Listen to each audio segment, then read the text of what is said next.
नमस्कार. स्वराज्य मराठीमध्ये आपले स्वागत. पाहूया सविस्तर बातमी.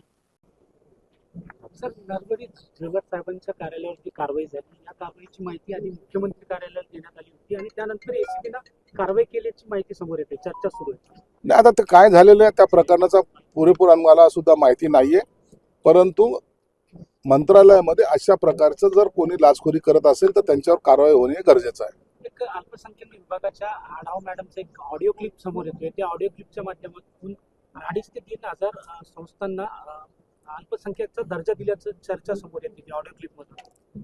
आता ती ऑडिओ क्लिप तपासावं लागेल, परंतु आता जे काही परवानग्या देण्यात आलेल्या आहे याची सुद्धा तपासणी आता शासन स्तरावर केली जाते आणि याच्यामध्ये जो कोणी गुन्हेगार आढळेल त्यांच्यावर सुद्धा कारवाई केली जाणार आहे. याच प्रकरणातील काळ ढेरिंग यांनी प्रिय रामदास गाडे यांचा शूटिंग केलेला व्हिडिओ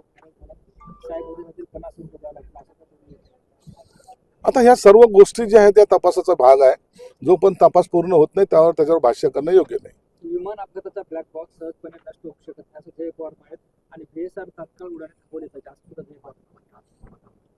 ब्लॅक बॉक्स हा कधीही तात्काळ नष्ट होत नाही हे सर्वांचंच मत आहे, तज्ज्ञांचं सुद्धा मत आहे. परंतु जर हा नष्ट झाला असेल किंवा आणखी त्यातला काही सापडलं नसेल तर निश्चित त्याची उच्चस्तरीय चौकशी ही सरकारने केली पाहिजे. सर, मंत्रिमंडळात मोठा फेरबदल होणार असल्याची चर्चा सुरू आहे.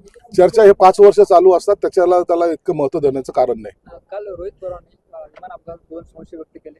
पायलटला कोणी ब्लॅकमेल केलं होतं का आणि पायलटला विमान आदळलं का? या सर्व रोहित पवारांनी केलेल्या आरोपाची चौकशी शासन स्तरावर केली जाईल. वेगवेगळ्या एजन्सी आहेत त्यांची चौकशी केली जाईल. त्या चौकशीमध्ये जर काही आणखीन काही तुम्हाला जर आपल्याकडे माहिती असेल तर ती दिली पाहिजे आणि सखोल चौकशी करून जर खरंच घातपात असेल तर त्याच्याबद्दलचा गांभीर्याने घेऊन जो कोणी याला कारणीभूत असेल तर त्याच्यावर कारवाई झाली पाहिजे. आयुक्तांनी जे ते महानगरपालिका आयुक्तांना एक पत्र दिले जे ड्रग्ज प्रकरणातील गुन्हेगार होते त्यांची घरं पाडण्यात यावी ते बेकायदेशीर आहे. बेकायदेशीरपणे बांधकाम करणे असेल, ड्रग्जचा सप्लाय करणे असेल तो गुन्हेगार असेल आणि अशा पद्धतीने जर आयुक्तांनी पत्र दिलं असेल तर महानगरपालिका आयुक्त आणि पोलीस आयुक्त यांनी संयुक्त कारवाई करावी.